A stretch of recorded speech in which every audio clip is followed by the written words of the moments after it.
चलो फिर स्टार्ट करते हैं हम पहले चैप्टर को। देखो ऑलरेडी मैंने मेंशन किया था कि one of the most hard कह सकते हो इसको, या मोस्ट कंफ्यूजिंग कह सकते हो, या मोस्ट चैलेंजिंग कह सकते हो। One of the most challenging chapter है आपका मॉलिक्यूलर बेसिस ऑफ इनहेरिटेंस। और अगर आप नीट 2025 में भी इससे देखेंगे ना, नीट 2025 में भी इससे 7 क्वेश्चन आए हैं, 7 क्वेश्चन, राइट। 7 क्वेश्चन का मतलब क्या हो गया, 28 मार्क्स। मतलब एक चैप्टर आपका 28 नंबर का पूछा जाता है, और ये मिनिमम है। पिछली साल उठा के देखोगे 8 क्वेश्चन थे, उससे पिछली बार भी 7 क्वेश्चन थे, राइट। तो आप यहाँ पे देखोगे इस पर्टिकुलर चैप्टर से अच्छे खासे क्वेश्चन बनते हैं, और वो हम कवर कर सकते हैं, उनको अपन अपने कब्जे में ले सकते हैं। बस अपने को क्या करना है, चैप्टर को थोड़ा सहूलियत से पढ़ना है, ठीक है। सो ये chapter one of the most important है, एंड ट्रस्ट मी, मैं आपको पूरा भरोसा दिलाता हूँ कि 7 के 7 चैप्टर आप करके आओगे डेफिनेटली। हेलो अंजलि सर, आपने ये चैप्टर तो ऑलरेडी कर दिया था। एक्चुअली अब आज से अपने को स्टार्टिंग से लेना है। यहाँ से हमारी पहली क्लास लग रही है काइंड ऑफ, ये हमारी अभी ब्रिज कोर्सेज में मैंने जरूर इसको पढ़ाया हुआ है, बट अब मैं बहुत डिटेल में कवर कराने वाला हूँ इसको, ओके। तो ये हमारा लेक्चर नंबर 1 होने वाला है, क्योंकि हमारी ये जो आज की क्लास है इसको फर्स्ट क्लास की तरह अपन कंसिडर करेंगे, ठीक है। सो मोस्ट ऑफ स्टूडेंट जिन्होंने पहले ये चैप्टर नहीं पढ़ा है, सबके लिए ये नया रहेगा, एंड सबके लिए बस एक ही बात बोलूंगा कि फ्रॉम स्टार्ट टिल एंड आपको चीज़ों को समझते हुए चलना है। जहाँ आपको दिक्कत, परेशानी या कहीं भी कोई कन्फ्यूजन लगे, तुरंत आप मेरे को बताइएगा कि सर इस पॉइंट पे आप हमको रिकैप करके दोबारा समझा दो, ठीक है? ओके, अगेन मैं वही वाला पैटर्न अपनाऊंगा कि हमारे पास यहाँ पर एनसीईआरटी की बुक रहेगी। ये जो हमारा तरीका था यही चलेगा कि यहाँ पे हमारी एनसीईआरटी की बुक रहेगी। मैं सारी चीज़ें यहाँ पे एक्सप्लेन करूंगा आपको, और साथ के साथ आपको चीज़ें यहाँ से समझाते भी जाऊंगा, एंड साथ के साथ आपको चीज़ें बोर्ड पे एक्सप्लेन भी करते हुए चलूंगा। Okay sir, clear. तो ये हमारा अभी पहला चैप्टर स्टार्ट हो रहा है विद द लेक्चर नंबर 1। सबसे पहले इस चैप्टर में जो हमारा आज का डिस्कशन रहेगा वो डीएनए के ऊपर रहेगा। डीएनए के ऊपर हम डिस्कशन करेंगे, डीएनए को डिटेल में समझेंगे पहली क्लास में। डिटेल में डीएनए के बारे में मैं एक-एक चीज़ समझाऊँगा, बट उससे पहले एनसीईआरटी क्या कहती है। एक्चुअली एनसीईआरटी में आपको स्टोरी लाइन मिलेगी। मैं यहाँ पे आपको स्टोरी लाइन समझाऊँगा, और डिटेल में जो फंडामेंटल्स है वो मैं बोर्ड पे स्टार्ट करूँगा, अभी बोर्ड पे डिटेल में समझाऊँगा, ठीक है? सबसे पहले इस स्टोरी लाइन को एक बार हम देख लेते हैं, जान लेते हैं कि एनसीईआरटी क्या कह रही है अपने स्टार्टिंग के पैराग्राफ में। तो यहाँ पे अगर आप देखें, in the previous chapter you have learned that inheritance of pattern and the genetic basis of such pattern at the time of Mendel, the nature of those factor. Actually एक scientist थे जिनका नाम था मेंडल, जिसको आप एक chapter principle of inheritance and variation में पढ़ते हो मेंडल के बारे में, राइट। उन्होंने एक वर्ड यूज किया था फैक्टर। फैक्टर वर्ड बाद में जीन के लिए यूज हुआ, या जीन वर्ड बाद में इवॉल्व हुआ, और बोला गया कि जो फैक्टर, मेंडल जिन फैक्टर की बात कर रहे थे वो एक्चुअली जीन थे। तो उन्होंने यहाँ पे एक बात की थी फैक्टर के बारे में, बट फैक्टर को उन्होंने बहुत अच्छे से एक्सप्लेन नहीं किया था मेंडल ने। बाद में और ज्यादा जब रिसर्च हुई तो पता चला एक स्ट्रक्चर जिसको हम जीन बोलते हैं वो कहीं ना कहीं फैक्टर वाली प्रॉपर्टी उसी में है, राइट।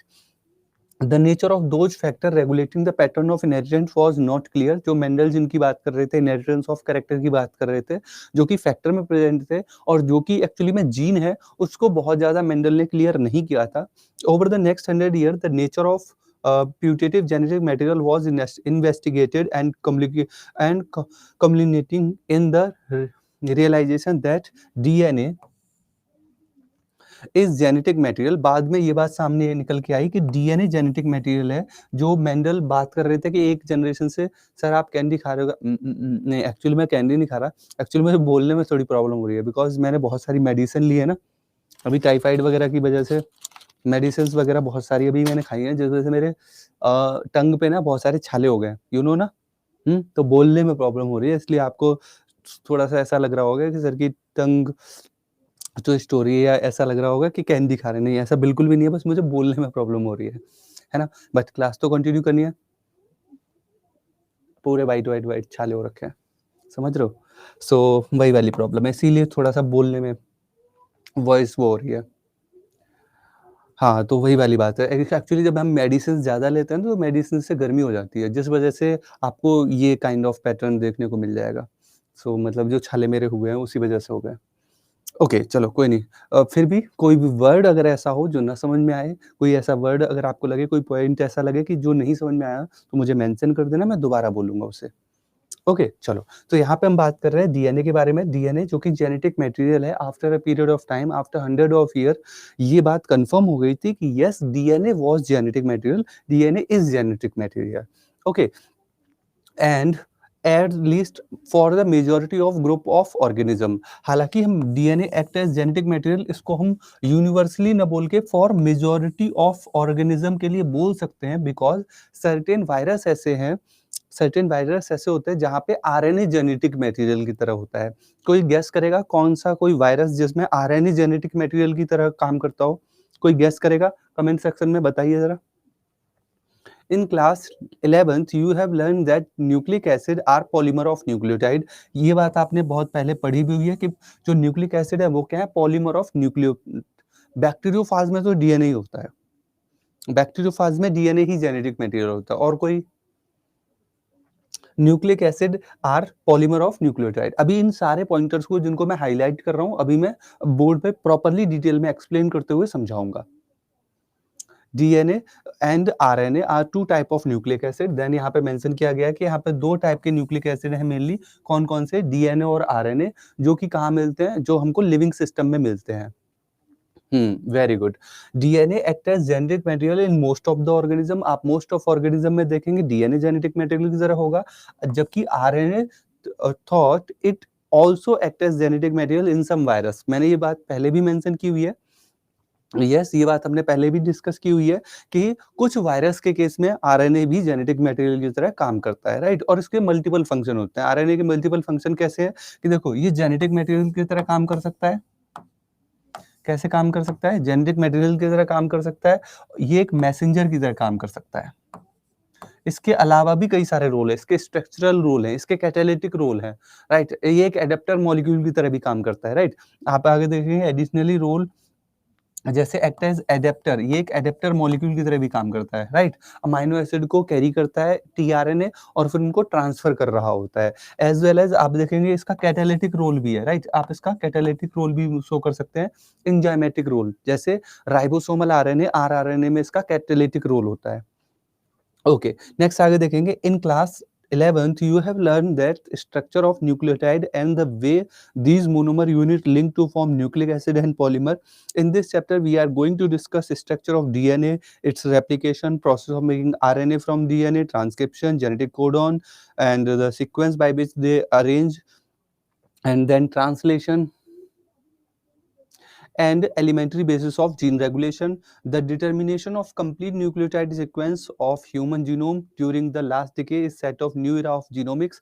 आप क्या देखते हैं, एक पूरा का पूरा जीनोम भी आइडेंटिफाई किया गया बाय ह्यूमन जीनोम प्रोजेक्ट, और उससे नई एरा, एक नया domain of biology open up हुआ, दैट इज जिसको हम मेंशन करते हैं जीनोमिक्स के रेस्पेक्ट में भी मेंशन किया जाता है, उसको हम जीनोमिक्स भी मेंशन करते हैं, कि आपने पूरे पूरे डीएनए को ओपन अप करके आपने उसको सीक्वेंस कर रखा है, right? At least and in the last section, the essential of human genome sequencing and the consequence will also be discussed.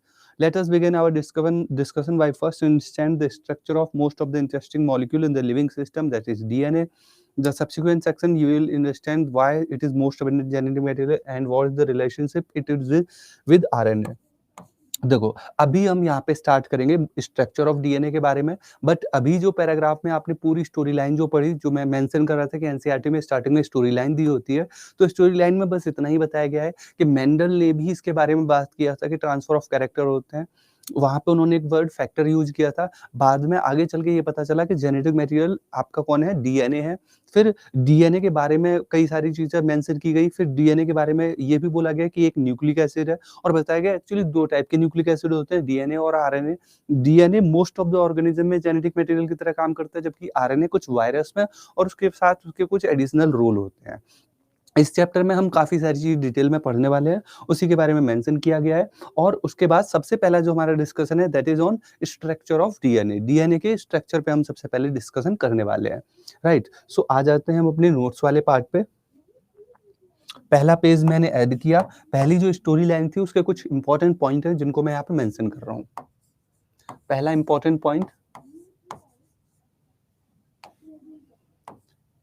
पहला important point, DNA and RNA are two nucleic acid, ये दोनों क्या है, nucleic acid है। Then DNA act as genetic material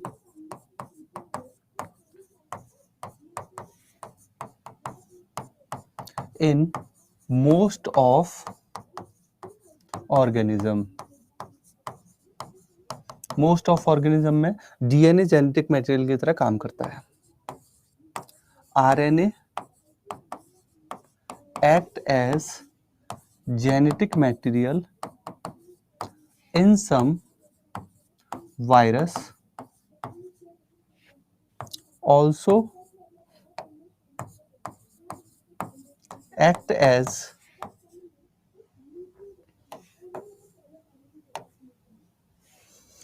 adapter molecule, adapter, structural and catalytic role.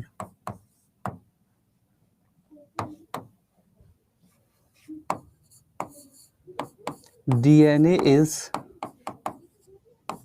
polymer of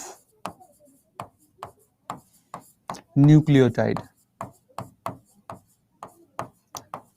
DNA क्या है, polymer है nucleotide का। इस पे हम यहाँ पे बात करेंगे कभी इंपॉर्टेंट। अभी हम नेक्स्ट डिस्कशन स्टार्ट करेंगे, वहां पे हम यही देख रहे होंगे कि डीएनए जो कि पॉलीमर ऑफ न्यूक्लियोटाइड है, तो हमारे न्यूक्लियोटाइड का स्ट्रक्चर कैसा होता है, right. And before moving forward आप यहाँ पे कई सारी चीजें ये भी देखेंगे कि डीएनए की जो यूनिट होती है, यूनिट ऑफ डीएनए, जो डीएनए की यूनिट होती है वो आप रख सकते हैं क्या, बेस पेयर रख सकते हैं या फिर न्यूक्लियोटाइड रख सकते हैं, न्यूक्लियोटाइड्स। देखो बेस पेयर कब होगा, बेस पेयर डीएनए की यूनिट कब होगी, जब डबल स्टैंडर्ड डीएनए होगा, राइट। जब भी डबल स्टैंडर्ड डीएनए होगा तो आप वहां पे यूनिट बेस पेयर की तरह काउंट करोगे। न्यूक्लियोटाइड कब काम करोगे, जब single standard genetic material DNA और आरएनए होगा, राइट। जब सिंगल स्टैंडर्ड डीएनए है तो आप यूनिट ऑफ डीएनए क्या रखोगे, बेस पेयर। जब सिंगल स्टैंडर्ड कंडीशन है तो वहां पे न्यूक्लियोटाइड हो जाएगा, राइट। फॉर एग्जाम्पल के तौर पे जैसे अगर मैं मेंशन करूं ई कोलाई, तो आप ई कोलाई में बोलेंगे कि जो नंबर ऑफ या फिर लेंथ ऑफ डीएनए जो है, ई कोलाई के केस में लेंथ ऑफ डीएनए,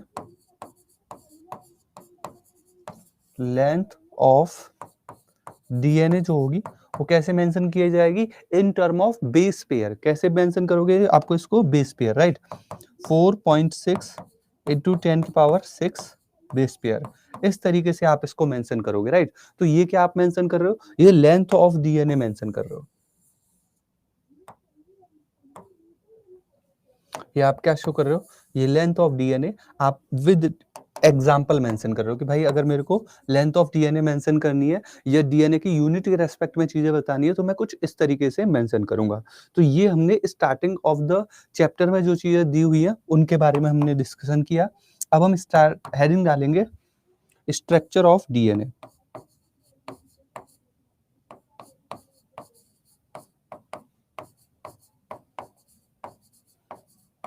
और साथ के साथ मैं इस पे क्वेश्चन भी कराते हुए चलूंगा, सो डोंट वरी। इसके बाद हेडिंग डाल दो structure of DNA. Note it down first, जैसे ही नोट हो जाए तुरंत मुझे आंसर करना।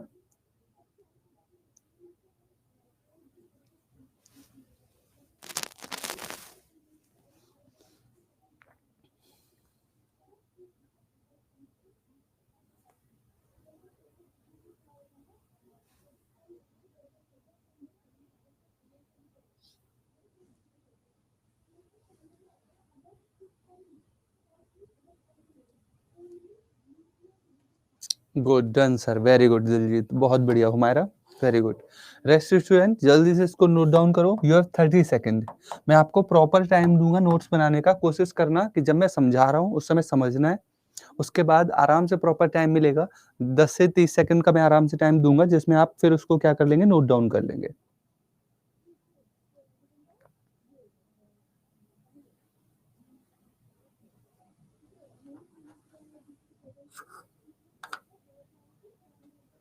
ओके, अब हम जरा सा इसी पे थोड़ा सा डिस्कशन करेंगे। The DNA, structure of DNA आप हैंडरिंग डालेंगे।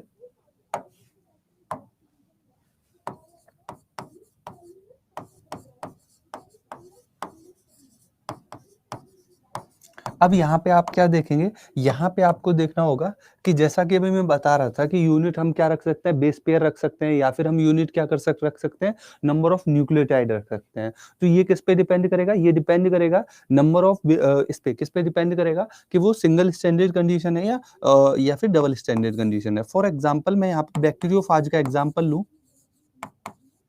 बैक्टीरियोफाज, तो कोई मुझे गैस करके बताएगा कि इसका लेंथ ऑफ डीएनए हम कैसे मेंशन करेंगे, या इसका लेंथ ऑफ डीएनए क्या होता है? कोई आंसर करेगा? बैक्टीरियोफाज में मान लो मैं फाज 174 की बात कर रहा हूँ। अगर मैं फाज 174 की बात करूं तो इसकी हम लेंथ ऑफ डीएनए हम क्या मेंशन करेंगे?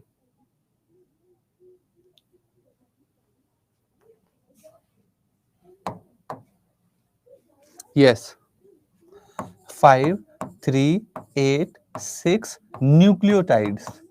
तो अगर मैं मेंशन कर रहा हूँ 5, 3, 8, 6 न्यूक्लियोटाइड्स, तो 5, 3, 8, 6 न्यूक्लियोटाइड क्या रिप्रेजेंट कर रहा है कि ये सिंगल स्टैंडर्ड डीएनए होगा या डबल स्टैंडर्ड?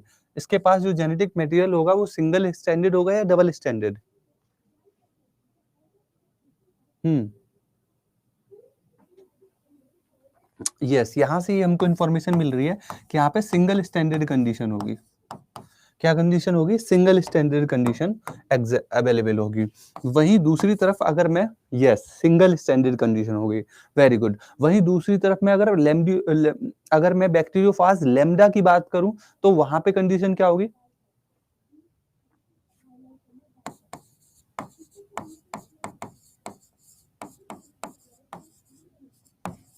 बैक्टीरियोफाज लैम्डा की अगर मैं बात करूं तो यहाँ पे लेंथ ऑफ डीएनए हम कैसे मेंशन करेंगे, बताइए?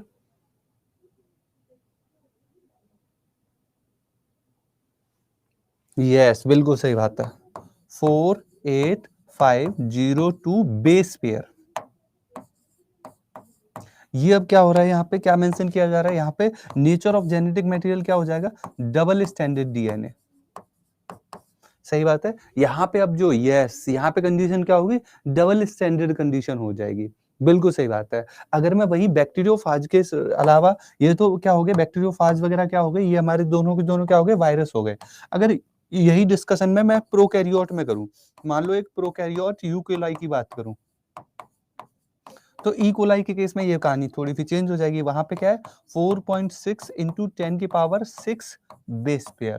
मतलब ये भी क्या दिखा रहा है कि डबल स्टैंडर्ड डीएनए है या सिंगल स्टैंडर्ड डीएनए है? ये भी क्या दिखा रहा है हमको, डबल स्टैंडर्ड डीएनए है या फिर सिंगल स्टैंडर्ड डीएनए है? यस, ये भी डबल स्टैंडर्ड डीएनए है।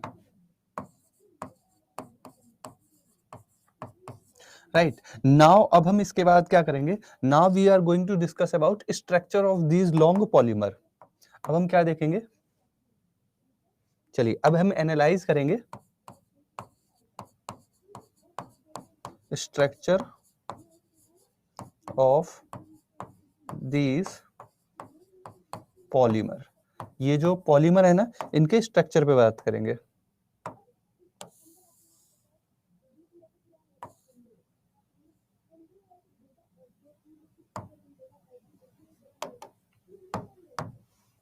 देखो, एक बात समझो, ये जो पॉलीमर है, पॉलीमर किसके हैं? पॉलीमर किसके हैं? Polymer of nucleotide.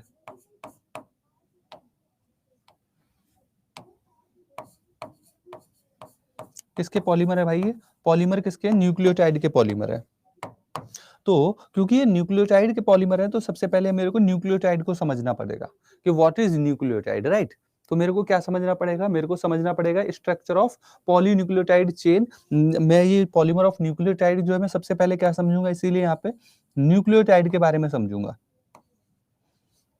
Okay, so I have to put a heading that is nucleotide. तो न्यूक्लियोटाइड के बारे में मैं अगर जानना स्टार्ट करूंगा तो मैं देखूंगा कि ये 3 कंपोनेंट से बना हुआ है। इसमें 3 कंपोनेंट है।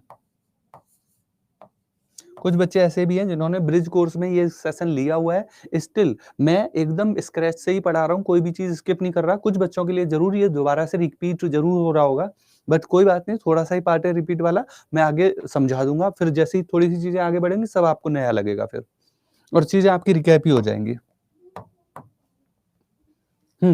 तो पॉलीमर ऑफ न्यूक्लियोटाइड, राइट, हम न्यूक्लियोटाइड को 3 चीजों से मेंशन करते हैं, right. Nucleotide is made up of 3 चीज कंपोनेंट्स। कौन कौन से कंपोनेंट होंगे वो?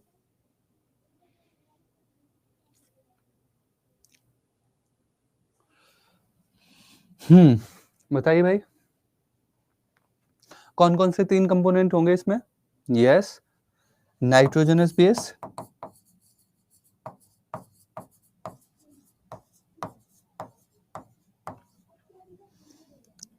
Sugar and phosphate. ये तीनों कंपोनेंट यहाँ पे इन्वॉल्व होंगे, nitrogenous base, sugar and phosphate. Yes, बिल्कुल सही बात है, पेंटोज शुगर होगी और फॉस्फेट होगा। बिल्कुल सही है। अब हम एक एक करके इन्हीं कंपोनेंट को थोड़ा सा हम डिटेल में डिस्कस कर लेते हैं। सबसे पहली हेडिंग डाली है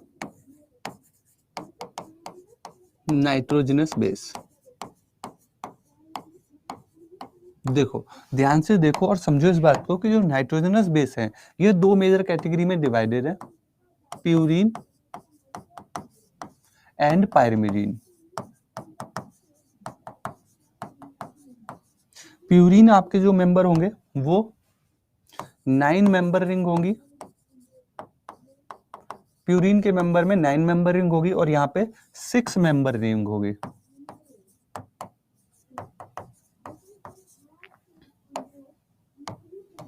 यहाँ पे 9 मेंबर रिंग है और दूसरी तरफ यहाँ पे क्या है, 6 मेंबर रिंग है। 9 मेंबर रिंग में आप नोटिस करिए कंडीशन कुछ ऐसे है,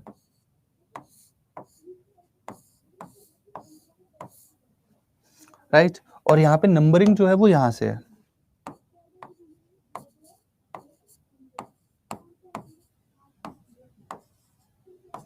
तो ये हमारे पास क्या है, 9 मेंबर रिंग है। दूसरी तरफ 6 मेंबर रिंग इस तरीके से है। यहाँ पे नंबरिंग 1 2 3 4 5 6 यहाँ इस तरीके से है। इस 9 मेंबर और 6 मेंबर रिंग में अगर मैं नंबरिंग की बात करूं तो टोटल कितने नंबर हैं, 1 से लेके 9 तक नंबर हैं।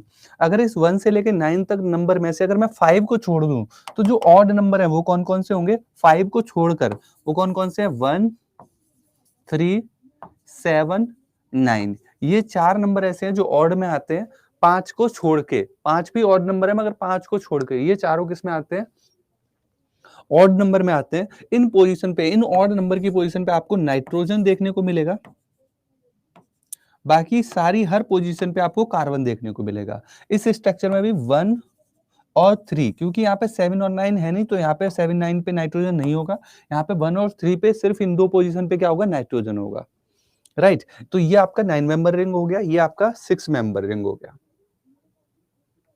ओके, अब आप नोटिस करिए कि जो 9 मेंबर रिंग और 6 मेंबर रिंग के ये जो मेंबर हैं, इनमें एक्चुअली में मेंबर कौन कौन आते हैं, तो आप देखें यहाँ पे एडेनिन और ग्वाइनिन आपको देखने को मिलेंगे। कौन मिलेगा यहाँ पे, एडेनिन एंड ग्वाइनिन देखने को मिलेगा। दूसरी तरफ इधर अगर आप नोटिस करें यहाँ कौन मिलेगा, साइटोसिन, यूरेसिल, थायमिन। ये 3 मेंबर आपको इधर देखने को मिल जाएंगे as an example of purine and pyrimidine. तो आपको कौन देखने को मिल रही है, चाहे अगर आप एडेनिन की बात करें चाहे आप ग्वाइनिन की बात करें, दोनों का रफली स्ट्रक्चर ऐसा ही होगा। चाहे आप साइटोसिन, यूरेसिल, थायमिन की बात करें, रफली स्ट्रक्चर ऐसा ही होगा, राइट। चलो मैं बना के ही दिखा देता हूँ। फॉर एग्जाम्पल मैं बोल रहा हूँ ऐसा ही स्ट्रक्चर होगा, एक स्ट्रक्चर ऐसा इधर होगा, मान लो एक स्ट्रक्चर ऐसा है यहाँ पे है, राइट। फॉर एग्जाम्पल इन दोनों ही स्ट्रक्चर को मैं मेंशन करके दिखाता हूँ कि इनमें अगर एडेनिन हो या ग्वानिन हो तो क्या कंडीशन होगी। मान लो कि एडेनिन है, मान लीजिए ये ग्वानिन है, तो अब आप देखो इन दोनों के स्ट्रक्चर में कहाँ पे चेंज आएगा या क्या स्ट्रक्चर में बदलाव है। तो अगर मैं बोलूं कि ये एडेनिन का स्ट्रक्चर है, तो एडेनिन के स्ट्रक्चर में सिर्फ और सिर्फ 6 पोजीशन पे अमीनो ग्रुप लग जाता है। क्या लग जाता है? 6 पोजीशन पे अमीनो ग्रुप, राइट। यस,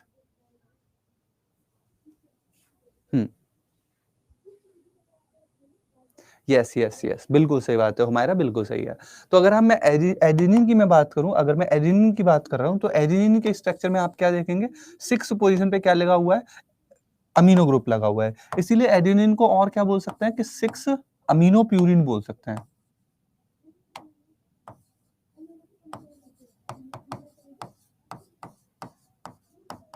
क्या बोल सकता हूं मैं, 6 अमीनो प्यूरिन। मैं एडेनिन को और क्या बोल सकता हूं, 6 अमीनो प्यूरिन बोल सकता हूं। In the same manner guanine की अगर मैं बात करूं, अगर मैं सेम मैनर में ग्वाइनिन की बात कर रहा हूं, तो ग्वाइनिन को मैं क्या करूंगा, देखो यहां पे सेकंड पोजीशन पे अमीनो ग्रुप है और 6 पोजीशन पे ऑक्सीजन है, तो मैं इसको और क्या बोल सकता हूं कि 6 ऑक्सी 2 अमीनो प्यूरिन। ये स्ट्रक्चर किसका हो जाएगा, ग्वाइनिन का हो जाएगा। That's all. ये आपका एडेनिन हो गया, ये ग्वाइनिन हो गया, मगर दोनों में आप कोर स्ट्रक्चर जो मैंने बताया वही सेम रहेगा। Is it clear? Now you have 30 second, note it down. ये आपने एडेनिन और ग्वाइनिन के स्ट्रक्चर के बारे में देखा। अब आप साइटोसिन, थायमिन और यूरेसिल के स्ट्रक्चर को भी देखेंगे।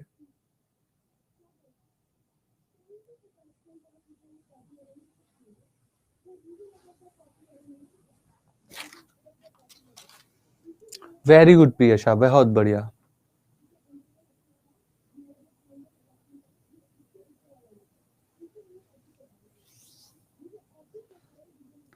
डन, सभी का हो गया, आगे बढ़े। वेरी गुड, चलो आगे देखते हैं। अब हम आगे बात करेंगे पायरिमिडीन की।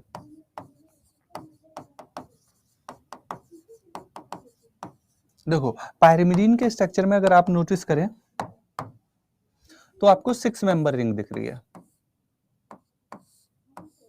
यहाँ पे क्या दिख रही है, 6 मेंबर रिंग, जहां पर आपको फर्स्ट पोजीशन पे और थर्ड पोजीशन पे क्या मिल रहा है, नाइट्रोजन।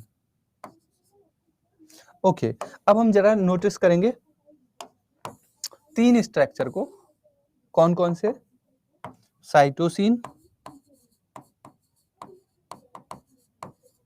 Uracil, thiamine.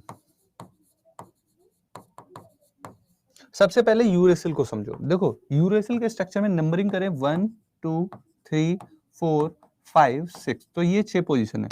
इसमें एक ट्रिक है याद करने की, दैट इज UR420। ट्रिक का नाम क्या है, UR420। आप 420 हो, राइट। ओके, सो इसमें UR मतलब यूरेसिल, UR मतलब यूरेसिल।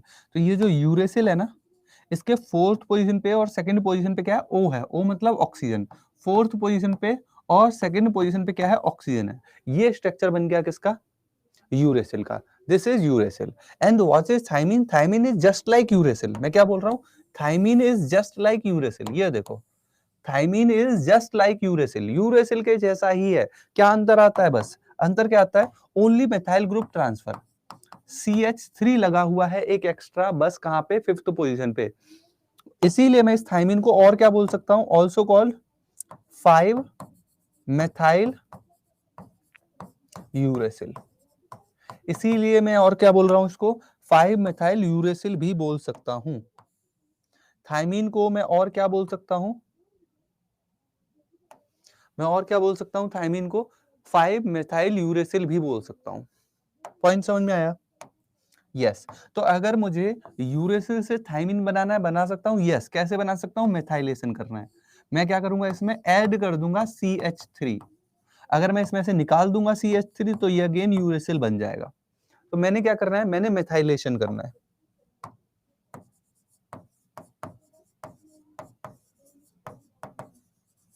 राइट। मेरे को क्या करना पड़ेगा, यस यस, यूरेसिल आपको कहां देखने को मिलेगा, डीएनए में आरएनए में देखने को मिलेगा। मोस्टली आरएनए में आपको यूरेसिल देखने को मिलेगा, डीएनए में मोस्टली आपको थायमिन देखने को मिलेगा। ओके, तो आपने यूरेसिल से थायमिन कैसे बनाना है ये समझ लिया, या यूरेसिल और थायमिन में क्या अंतर होता है ये समझ लिया। अब आ जाओ साइटोसिन के पास। देखो, आप यूरेसिल से ही आप साइटोसिन भी बना सकते हो। कैसे बना सकते हो, बस आपको क्या करना है, इसमें एमिनेशन करना है। एमिनेशन बोले तो अमीनो ग्रुप ट्रांसफर।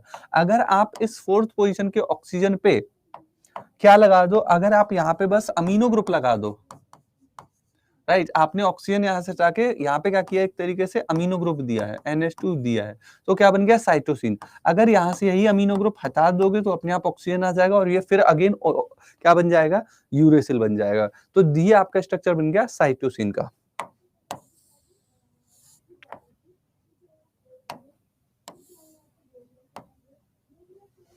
सो ये आप नोटिस कर रहे हो, साइटोसिन, यूरेसिल एंड थायमिन के रेस्पेक्ट में। Yes, RNA as well as DNA, बिल्कुल ये दोनों में होता है सर कॉमन, बिल्कुल, बहुत बढ़िया। साइटोसिन आपको दोनों में कॉमन मिलेगा।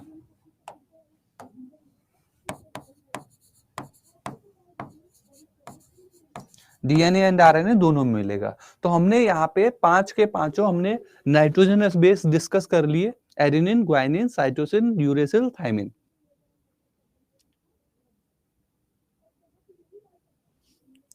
देखिए, ध्यान से एनालाइज करिए और मुझे बताइए अगर कोई डाउट है तो।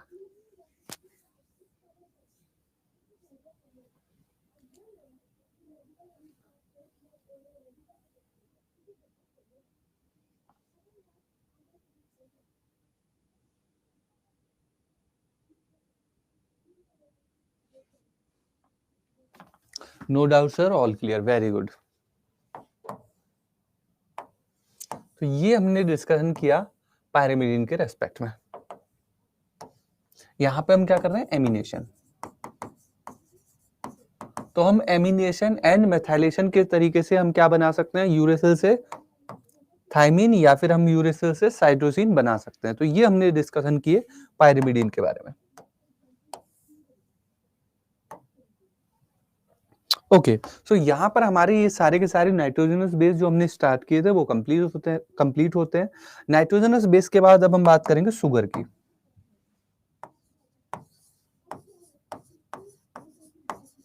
देखो, शुगर के रेस्पेक्ट में हम बोलते हैं कि एक पेंटोज शुगर है।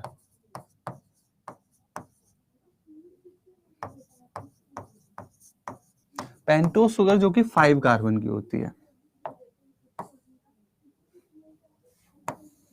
ओके, चलिए बनाते हैं शुगर को। ये शुगर कुछ इस तरीके से होगी, 5 मेंबर रिंग है। ये भी 5 मेंबर रिंग है, बट यहाँ पे हेट्रोसाइक्लिक कंडीशन है।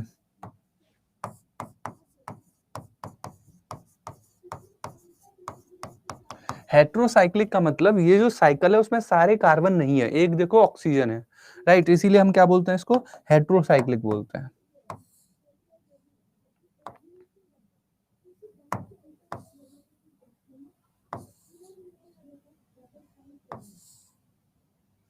आप इसके स्ट्रक्चर को कुछ इस तरीके से देखोगे, ये 5 मेंबर रिंग है। यहाँ पे इस मेंबर में, इस 5 मेंबर रिंग में आप कार्बन देखो कहाँ कहाँ है। ये कार्बन है C1 कार्बन, ये कार्बन है C2 कार्बन, ये कार्बन है C3 कार्बन, ये कार्बन है C4 कार्बन, ये कार्बन है CH2OH, राइट। ये क्या है, ये आखिरी कार्बन है।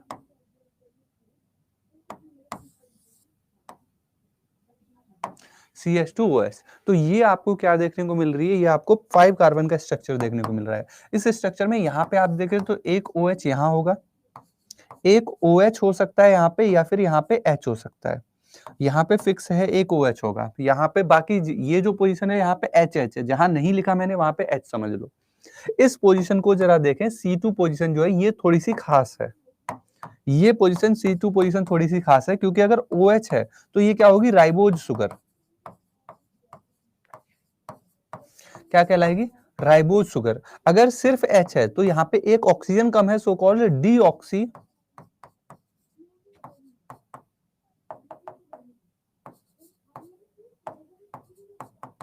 Ribose sugar. क्या कहलाएगा बेटा, ये deoxy ribose sugar. Yes yes yes, यहाँ पे स्पेसिफिक लिंकेज होता है, बिल्कुल सही बात है। तो यहाँ पे आप नोटिस कर रहे होगे, राइबोज शुगर और डीऑक्सी राइबोज शुगर की कंडीशन कौन डिसाइड करेगा, C2 carbon. Who decide the position या who decide the condition of ribose and deoxyribose, तो ये C2 कार्बन होगा। ओके, ये आपने एक पूरा स्ट्रक्चर देखा राइबोज शुगर का, ठीक है। यस, अब मैं लास्टली डिस्कशन करूंगा थर्ड कंपोनेंट का। अभी मैं इससे ज्यादा कुछ नहीं बता रहा, आगे मैं इनको मर्ज करके बना के दिखाऊंगा कि कैसे शुगर को, फॉस्फेट को हम कंबाइन कर सकते हैं, या नाइट्रोजनस बेस को कैसे कंबाइन कर सकते हैं, या तो आप चाहें तो यहीं पे देख भी सकते हैं। चलो मैं यहीं बना देता हूँ एक बार को। अगर मैं बोलूँ कि ये एक स्ट्रक्चर है, अगर मुझे इसी स्ट्रक्चर में एक, मान लीजिए क्या जोड़ना है, नाइट्रोजनस बेस जोड़ना है। मान लो मेरे को यहाँ पे क्या जोड़ना है, इसमें नाइट्रोजनस बेस जोड़ना है, तो मैं कैसे जोड़ूंगा। फॉर एग्जांपल, अगर मैं किसी नाइट्रोजनस बेस के स्ट्रक्चर को देखूं तो इस तरीके का स्ट्रक्चर होता है। यहाँ पे नाइट्रोजन होगा इसके पास, इन पोजीशन पे क्या है, नाइट्रोजन। फॉर एग्जांपल ये एक 9 मेंबर रिंग है, आपको देखने को देख के समझ में आ ही रहा होगा। और अगर मैं यहाँ पे अमीनो ग्रुप जोड़ दूं तो ये क्लियर हो जाता है कि ये किसका स्ट्रक्चर है, एडेनिन का स्ट्रक्चर है। मान लीजिए मैं इस शुगर से एक एडेनिन को जोड़ना चाहता हूँ, सर C2 ही क्यों, C2 ही क्यों, देखो ऐसा कुछ नहीं है, C2 ही क्यों, अगर यहाँ चेंज OH इस जगह कर दूं तो बहुत बड़ा बदलाव आ जाएगा, राइट। हर पोजीशन अपने आप में एक कैरेक्टरिस्टिक फीचर शो करती है। अगर मैं इसमें वो बदलाव करूं तो भाई हो सकता है इससे नाइट्रोजनस बेस ही ना जुड़ पाए, ये हो सकता है स्ट्रक्चर ही इनकम्प्लीट रह जाता है, तो यहाँ नहीं हो सकता। इस जगह क्यों नहीं हो सकता, क्योंकि ये अगली चेन से जुड़ने में मदद करेगा। यहाँ पे क्यों नहीं हो सकता, क्योंकि ये 5 प्राइम टू 3 प्राइम बॉन्ड में इन्वॉल्व है। तो बचा हुआ चेंज कहाँ बचता है, वो यहीं पे बचता है। अब दो ही कंडीशन बन सकती थी, या तो ये चेंज ही ना होता, चेंज नहीं होता तो डीएनए आरएनए में जो शुगर होती है उसमें कोई बदलाव नहीं दिखता, दोनों में शुगर सेम होती, बट दोनों में बदलाव दिखता है। क्यों दिखता है, C2 की वजह से। यहाँ पे अगर H है तो राइबोज, नहीं है तो डीऑक्सी राइबोज। तो ऐसा इसलिए आपको मेंशन किया जा रहा है क्योंकि है ही हमारे पास 5 ऑप्शन। पहले ऑप्शन पे कर नहीं सकते, तीसरे पे कर नहीं सकते, चौथा वाला लिंकर की तरह इसमें कोई हो नहीं सकता बदलाव, क्योंकि C5 से जुड़ा हुआ है। C5 की अपनी खुद की पोजीशन है इंपॉर्टेंट, राइट। अब चलो हम यहाँ पे देखते हैं कि किस तरीके से एक एडेनिन को मैं शुगर के साथ जोड़ सकता हूँ। मान लो ये मेरे पास क्या है, शुगर है और ये एक राइबोज शुगर है फॉर एग्जांपल, तो मैं इससे जोड़ना चाहता हूं अब। ओके, तो अगर आप इस स्ट्रक्चर को नोटिस करें, तो यहां पे आप नोटिस कर रहे हैं कि ये नाइट्रोजन है और नाइट्रोजन के पास एक हाइड्रोजन होता है। अब आप क्या देखेंगे, होगा क्या कि यहां से ये हाइड्रोजन हट जाएगा, यहां से ये हाइड्रोजन हट गया, यहां से ये पूरा OH हट गया, एंड यू विल फाइंड कि ये पूरा कंप्लीट स्ट्रक्चर डायरेक्टली नाइट्रोजन के साथ यहां अटैच हो जाएगा। आया समझ में क्या हुआ? यस, ये पूरा का पूरा स्ट्रक्चर यहां से H और OH को जैसे ही हटाया गया, ये बॉन्ड डायरेक्टली किससे जुड़ गई, नाइट्रोजन के साथ। अब इस बॉन्ड को मैं क्या नाम दूं, है ना। अब आप बताओ इस बॉन्ड को क्या नाम दूं। अब मैंने क्या किया है, एक शुगर के साथ एक नाइट्रोजनस बेस को अटैच करके दिखाया हुआ है आपको। अगर कोई डाउट है किसी भी पॉइंट पे तो पूछिए आप। मैंने यहाँ पे क्या किया है, मैंने यहाँ पे एक शुगर के साथ एक नाइट्रोजनस बेस को अटैच कराया है। अब मैं इसको नाम क्या दूंगा, इसका नाम है एक्चुअली ग्लाइकोसिडिक बॉन्ड।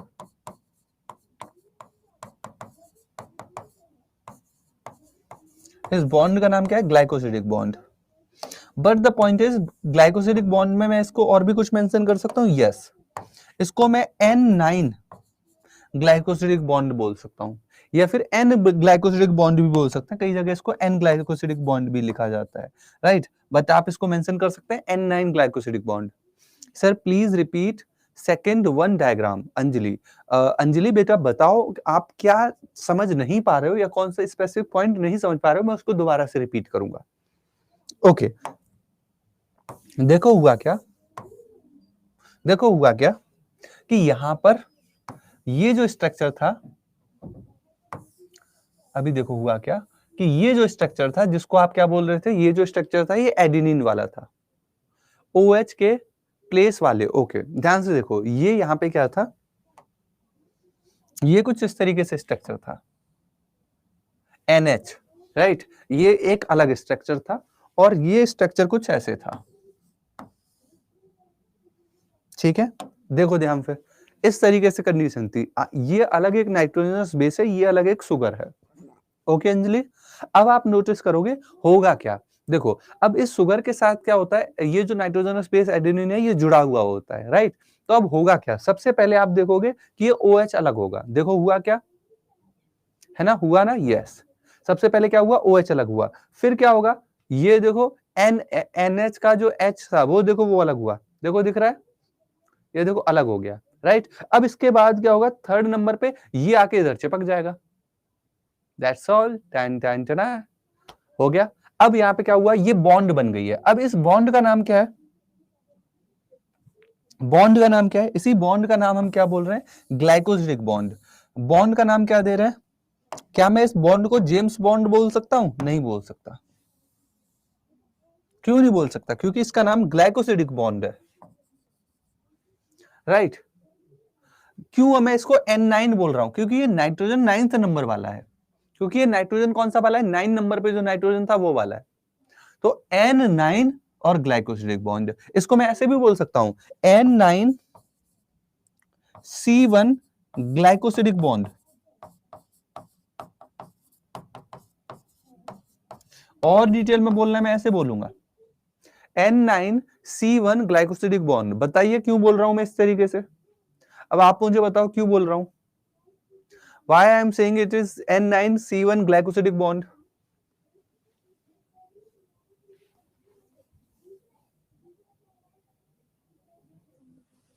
अंजलि बेटा समझ में आया आपको अभी। अब हम थर्ड कंपोनेंट की बात करेंगे, that is phosphate.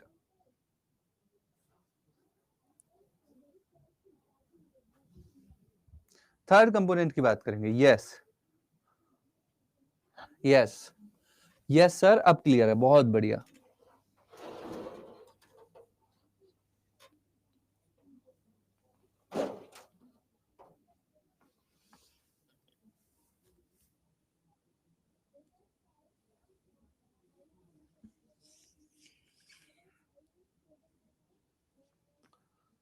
All clear sir, very good बेटा। अब इसी तरीके से आप दूसरे नाइट्रोजनस बेस भी लगा सकते हैं, ग्वानिन लगाना है ग्वानिन लगा दीजिए, अदर लगाने अदर लगा दो, ठीक है।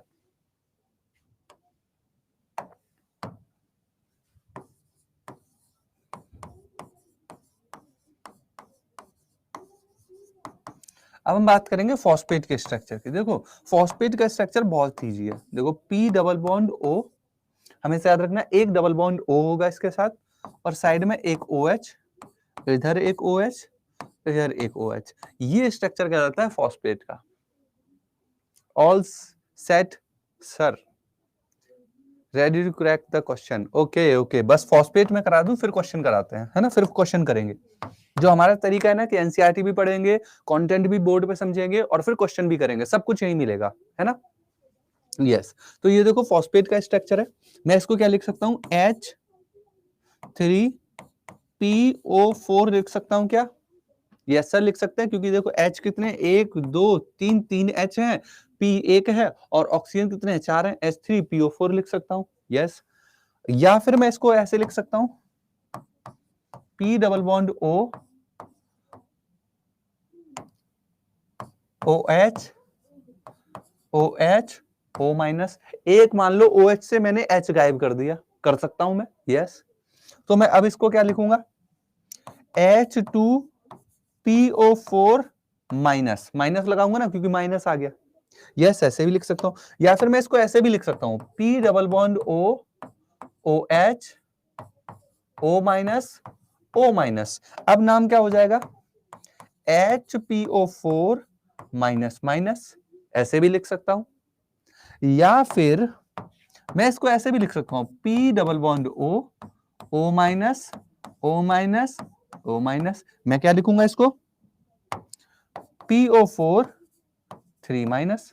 तो ये चारों ही स्ट्रक्चर किसके हैं, फॉस्फेट के स्ट्रक्चर है, राइट। ये रिवर्सिबल कंडीशन होती है।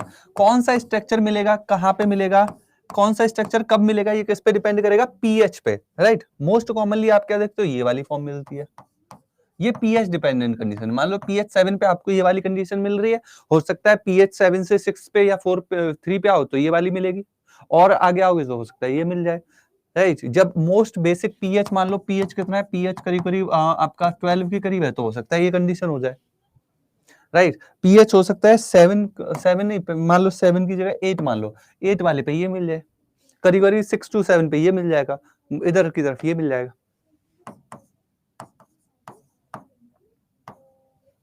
पीएच 6 लिख देते हैं, यहाँ पे मान लो पीएच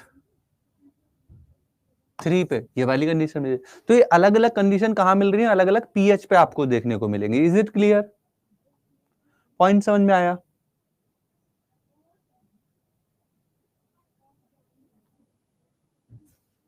देखो ध्यान से एनालाइज करो।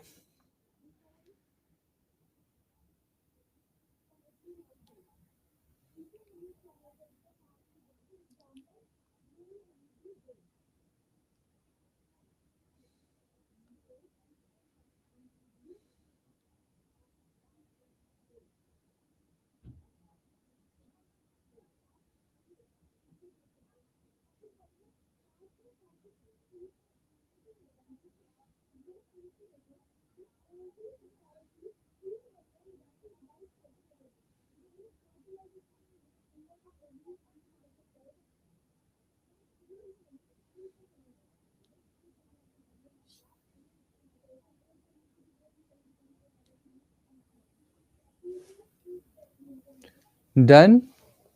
आई वांट टू नो दैट आपने ये चैप्टर क्यों लिया स्टार्टिंग में, बिकॉज रीजन बस बहुत सिंपल सा है कि सबसे टास्किंग चैप्टर होता है, सबसे ज्यादा क्वेश्चन इससे बनते हैं, और एक बेसिक कंसेप्ट को क्लियर करता है, राइट। जब हम क्लास 12th में आते हैं, ये वो चैप्टर है जो टास्किंग वाले होते हैं, राइट। अगर मैं इनको बाद में पढ़ाऊंगा ना, तो बाद में, अभी इसमें कॉन्सेप्ट बहुत सारे हैं, अभी आप देखोगे चीजें समझोगे ना तो आपको मजा आएगा, और लिटरली हार्ड चीजें हैं जो बच्चों को समझने में थोड़ी सी टास्किंग लगती है, और वो स्टार्टिंग में समझ में आ जाए बेस्ट है। आगे कई सारी चीजें ऐसी है जो आपको इजीली समझ में आ जाएंगी, तो कोई दिक्कत नहीं होगी, बस इसीलिए लिया है। चलो अब हम आ जाते हैं एनसीईआरटी पे। अब जरा हम इस वाले पार्ट को रीड कर लेते हैं एंड देन क्वेश्चन करेंगे। ओके देखो, DNA is long polymer of deoxyribonucleotide, बिल्कुल सही बात है। डीऑक्सी शुगर जो होती है वो डीऑक्सी शुगर होती है, और राइबो न्यूक्लियोटाइड यहाँ पे कंडीशन होती है, तो उसका लॉन्ग पॉलीमर है DNA. Length of DNA usually defined as number of nucleotide, number of nucleotide यहाँ पे हो सकते हैं जो डिफाइन कर रहे हैं उसको, राइट। या फिर यहाँ पे बेस पेयर हो सकते हैं अगर वो डबल स्टैंडर्ड कंडीशन को शो कर रहा है, right. This is also characteristic of an organism, for example bacteriophage 5174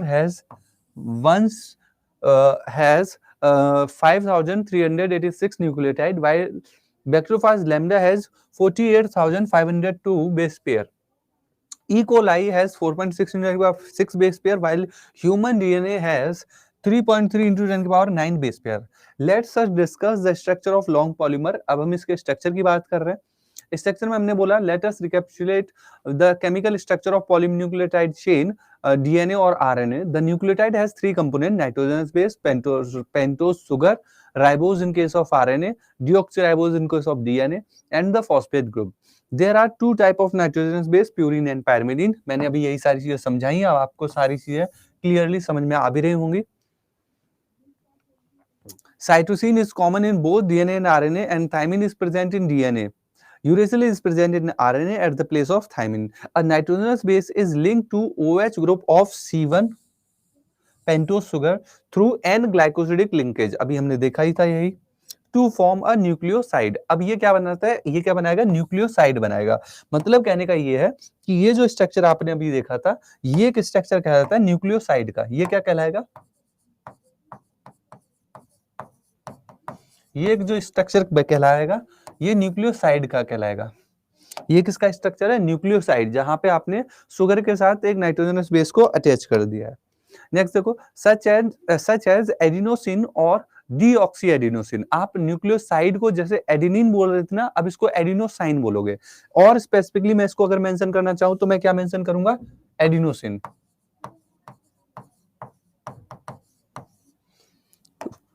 more specifically मैं इसको और क्या मेंशन कर सकता हूँ, एडिनोसाइन मेंशन कर सकता हूँ, राइट। जैसे न्यूक्लियोसाइड था उसी तरीके से एडिनोसाइन मेंशन कर सकता हूँ।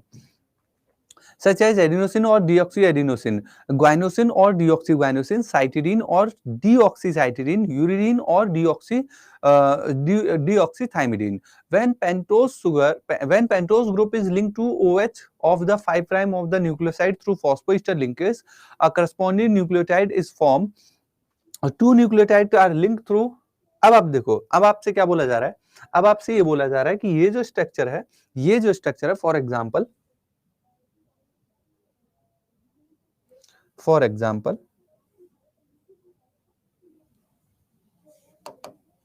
इस स्ट्रक्चर में मान लीजिए, इस स्ट्रक्चर में मुझे अगर फॉस्फेट ग्रुप भी जोड़ना है, मान लो इसी स्ट्रक्चर में मुझे फॉस्फेट ग्रुप जोड़ना है, मुझे इस स्ट्रक्चर में क्या जोड़ना है, मान लो फॉस्फेट और जोड़ना है, तो मैं क्या करूंगा, मैं फॉस्फेट जोड़ के दिखा देता हूं, फिर आपको उसको रीड कराता हूं। मान लो मुझे यहाँ पे फॉस्फेट जोड़ना है, तो मेरे पास ये फॉस्फेट है, अभी मैंने बताया ही था आपको, फॉस्फेट ऐसा कुछ है, OH OH OH। हालांकि यहाँ पे O माइनस कंडीशन रख देते हैं, इस फॉर्म में मोस्ट कॉमनली मिलता है पीएच पे, राइट। अब आप क्या देखो क्या होगा कि यहां से ये जो H है ये अलग हटेगा, यहां से ये पूरा OH अलग हटेगा, और ये पूरा फॉस्फेट वाला स्ट्रक्चर आके इधर जुड़ जाएगा। ये देखो, ये फॉस्फेट जुड़ गया, राइट। ये क्या जुड़ गया, फॉस्फेट जुड़ गया, यहां से ये OH हटा, यहां से एक H हटा, और ये क्या जुड़ गया, phosphate. Now this is nucleotide, now this structure is nucleotide. अभी तक ये क्या था, इससे पहले क्या था, न्यूक्लियोसाइड था, अभी तक ये क्या था, न्यूक्लियोसाइड। अब क्या बन गया, न्यूक्लियोटाइड। फॉर एग्जाम्पल अगर मैं इसको इतना देख रहा हूं, यहां से यहां तक का स्ट्रक्चर देखूं, तो ये क्या है, ये न्यूक्लियोसाइड है। मगर मैं इसको अब यहां से यहां तक का पूरा स्ट्रक्चर देखूं, तो इस पूरे स्ट्रक्चर को मैं क्या बोल रहा हूं, अब न्यूक्लियोटाइड बोल रहा हूं। अभी तक ये क्या था, न्यूक्लियोसाइड।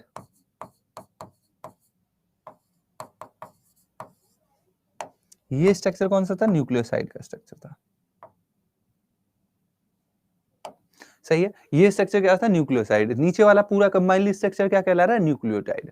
तो यही यहाँ पे मेंशन भी किया जा रहा है, यही मेंशन किया जा रहा है कि आप नोटिस कर रहे हैं, when phosphate group is linked to OH of 5' of the nucleoside through phosphoester linkage होता है यहाँ पे, right? Phosphoester linkage, a corresponding nucleotide is formed, एक corresponding nucleotide बन जाएगा। Two nucleotides are linked through 5', 3' phosphodiester linkage to form a dinucleotide। यहाँ पे अगर आपको डाइन्यूक्लियोटाइड बनाना है, अगर मान लीजिए यहाँ पे आपको ये न्यूक्लियोटाइड हो गया, एक और न्यूक्लियोटाइड इसी में अटैच करना है, तो आप क्या करेंगे, मान लीजिए अगर आपको एक और न्यूक्लियोटाइड इसी में अटैच करना है, ये जो स्ट्रक्चर है, इस स्ट्रक्चर में मान लीजिए आपको एक और न्यूक्लियोटाइड ऐड करना है,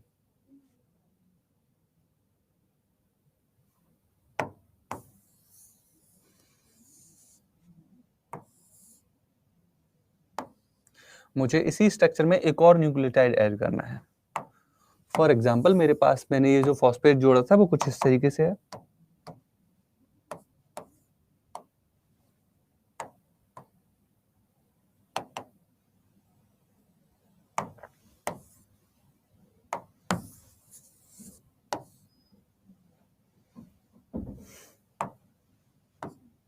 O phosphate double bond O minus, मान लो यहाँ पे O माइनस, ये मेरे पास एक फॉस्फेट वाली कंडीशन थी। मान लो एक और फॉस्फेट मुझे इसी में और जोड़ना है, तो मैं क्या करूंगा, इसी स्ट्रक्चर को दोबारा फिर ऐसे कर लूंगा,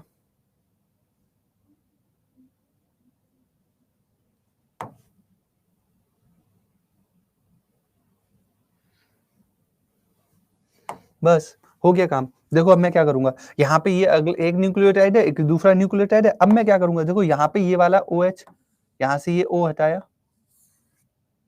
इसको हटाया, मान लो यहाँ पे OH था तो मैंने मान लो OH हटा दिया, यहाँ से H हटा दिया मैंने, और ये पूरा स्ट्रक्चर जो है, ये पूरा स्ट्रक्चर ऊपर वाले स्ट्रक्चर में अटैच हो जाएगा जाके। हो गया, डन। तो अब यहाँ पे आप क्या देखेंगे, अब यहाँ पे आप क्या देखेंगे, यहाँ पे ये वाली जो बॉन्ड है, ये कौन सी बॉन्ड बनी, फॉस्फोइस्टर बॉन्ड।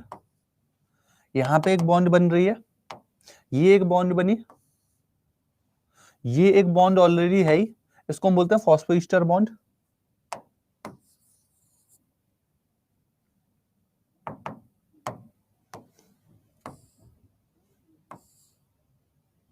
यहाँ पे हमारे पास दो फॉस्फोइस्टर बॉन्ड बन गई।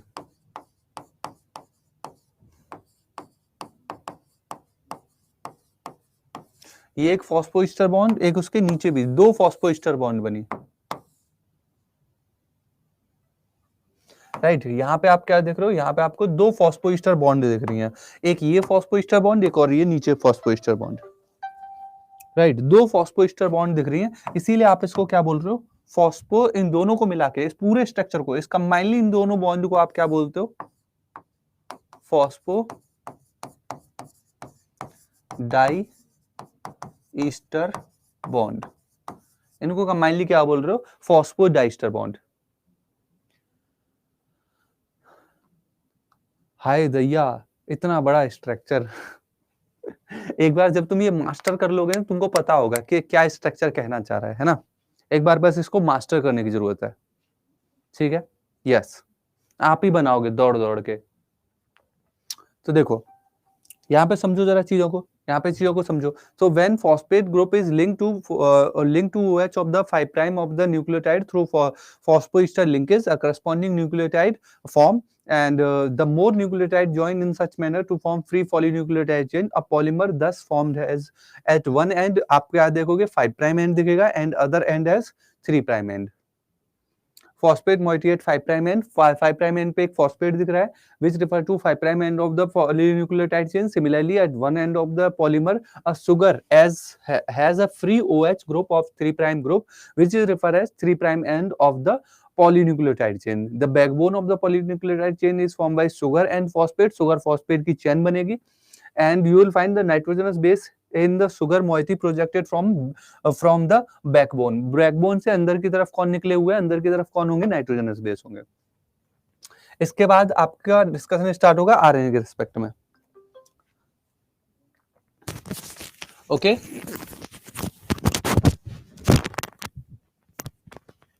इतने पॉइंट क्लियर है ना सभी को। चलो नेक्स्ट मैं भी इसके बाद डिस्कस करता हूँ। हेलो,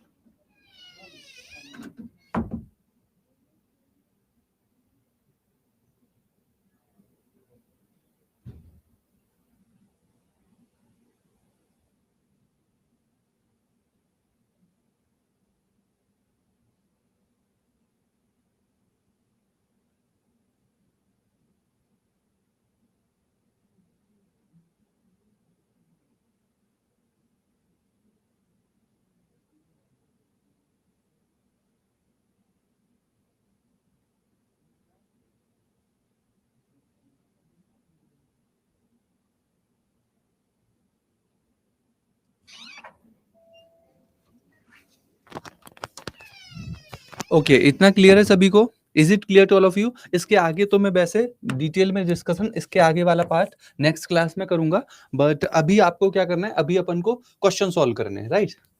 अब हम क्या करेंगे, अभी यहाँ पे हम क्वेश्चन सॉल्व करने वाले हैं। लेट्स सी कि कितना आपने समझा है और कितना आपको समझ में आया है। चलो इस क्वेश्चन को देखो और मुझे बताओ क्या आंसर आएगा। यस सर, क्लियर है, बहुत बढ़िया। क्वेश्चन नंबर 3 आपको देखना है, एनालाइज करना है और मुझे आंसर करना है।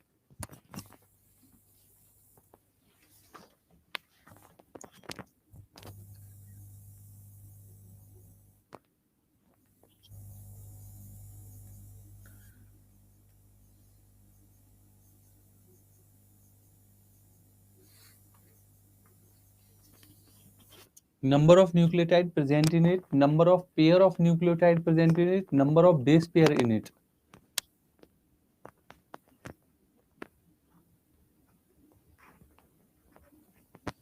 All of these, yes, all of the above इसका आंसर आएगा, सारे ही स्टेटमेंट क्लियर है।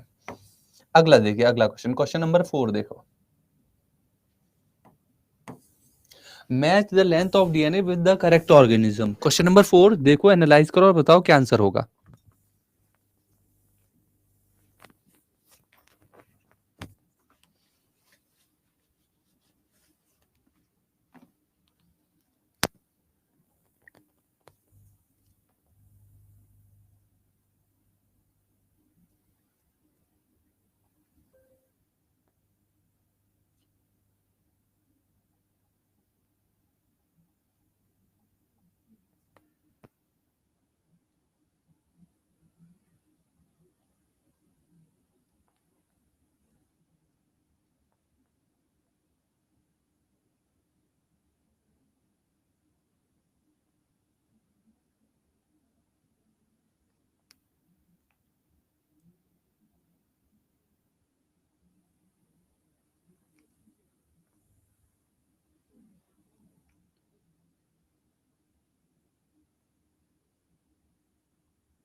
बताइए भाई क्या आंसर आ रहा है।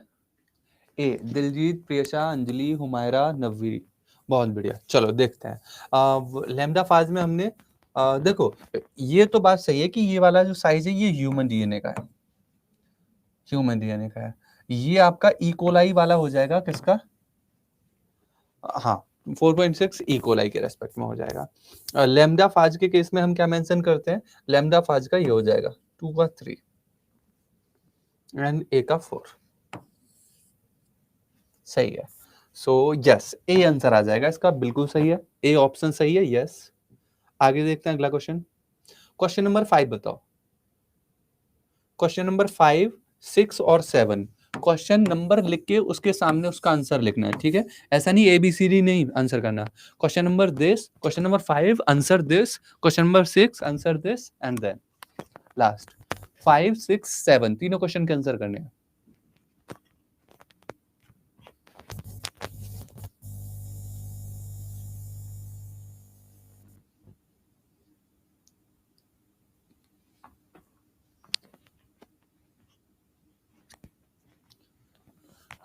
Nucleotide contain pentose sugar, nitrogenous base, phosphate, okay.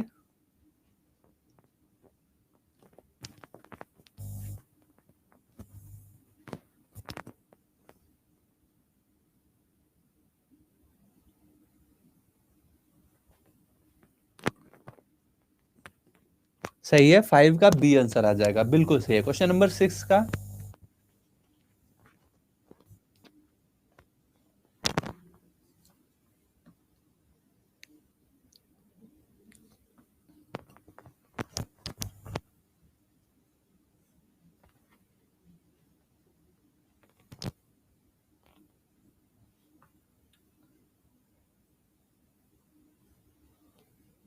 Very good Diljit, बहुत बढ़िया, वेरी गुड अंजलि, प्रियशा, नवी। क्वेश्चन नंबर 6 का क्या आएगा, 6 का भी बी हो जाएगा, क्योंकि प्यूरिन की बात होती तो एडेनिन और ग्वाइनिन आएंगे उसमें, और यहाँ पे सिर्फ एडेनिन दिया हुआ है, ठीक है। क्वेश्चन नंबर 7, 7 का,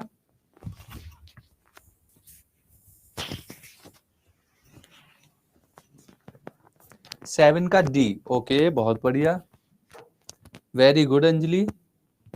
ध्यान से देखो, पायरिमिडीन लिखा हुआ है, पायरिमिडीन, पायरिमिडीन में कौन आता है, कच आता है, प्यूरिन में क्या आता है, एजी।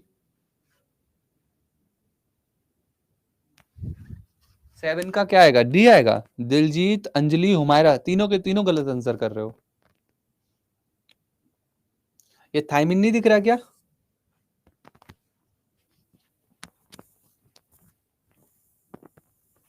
हाँ जी,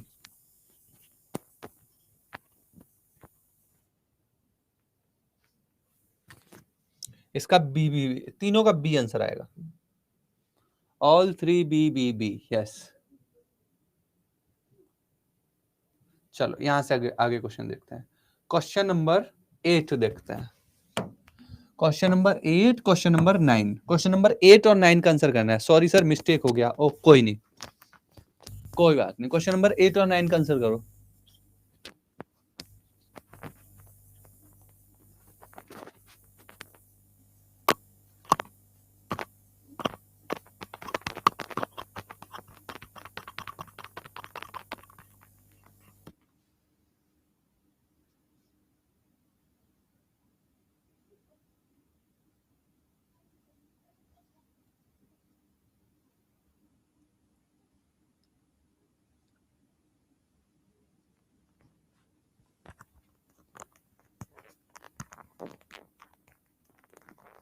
correct combination for DNA molecule. DNA में राइबोज होगी या डीऑक्सीराइबोज होगी? देखो, ऑक्सीराइबोज होगा या डीऑक्सीराइबोज होगा? डीएनए में तो डीऑक्सीराइबोज होना चाहिए। फॉस्फेट होगा या यूरेसिल होगा? फॉस्फेट और थायमिन होगा। Phosphate and thymine, D answer आना चाहिए इसका। किस किस का 8 का डी आ रहा है? बी कैसे आएगा? अरे राइबोज ऑक्सीराइबोज थोड़ी ना होगी, डीऑक्सीराइबोज होगी यार। पहली स्टेप गलत कर रहे हो। हाय,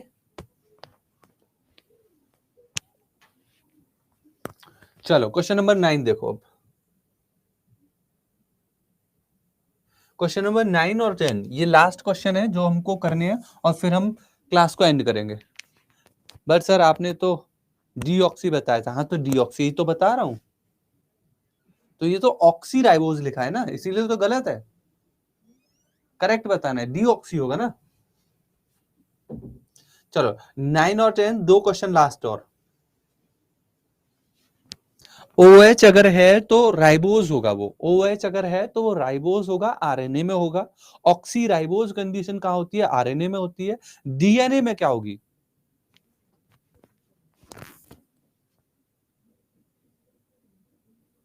डीएनए की तो पूछ रहा है ना बेटा। डीएनए में डीऑक्सी होगी। 9 का आंसर बताओ। All the given nucleotide exist except, कौन एक्सेप्ट एग्जिस्ट नहीं करेगा? Deoxy uridine. डीऑक्सी यूरिडीन ही नहीं होगा, क्योंकि भाई डीऑक्सी कंडीशन यूरेसिल में होती नहीं है, क्योंकि वो डीएनए में होता ही नहीं है।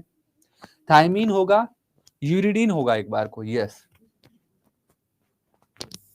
ओनली ए आंसर आ जाएगा। सही है। क्वेश्चन नंबर 10 और देख लो। क्वेश्चन नंबर 10 का आंसर बताओ क्या होगा? Nitrogenous base is linked to which carbon of pentose sugar?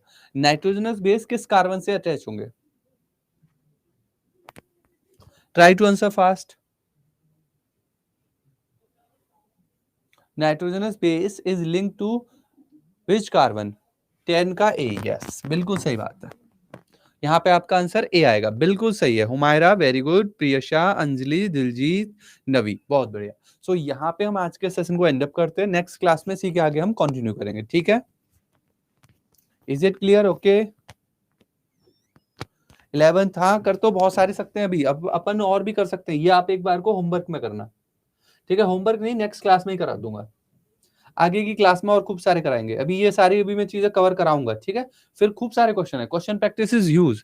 Upon question practice ही सबसे ज्यादा करने वाले हैं, इसीलिए मैं क्लास में ही क्वेश्चन करा रहा हूँ। हालांकि आपके और भी टेस्ट वगैरह होते रहेंगे साथ के साथ, बट मैं क्लास में भी आपको क्वेश्चन इसीलिए कराऊंगा कि कॉन्सेप्ट क्लियर होते चले जाए। ठीक है, ओके। सो सेशन को यहाँ पे एंड करते हैं। एंड वो सारे बच्चे जो इसको रिकॉर्डेड देख रहे हैं या लाइव भी देख रहे हैं, अगर कहीं प्रॉब्लम हुई हो मेरी वॉइस की वजह से, या थोड़ा सा आज मैं कम बोलने की भी कोशिश कर रहा था, क्योंकि सच में मेरे प्रॉब्लम हो रही है बोलने में, है ना। सो नेक्स्ट क्लास में मोस्ट प्रोबेबली चीजें और सॉर्ट आउट होंगी। अपन मजे से क्लास करेंगे। ठीक है, चलो bye bye, take care. Next class में मिलते हैं।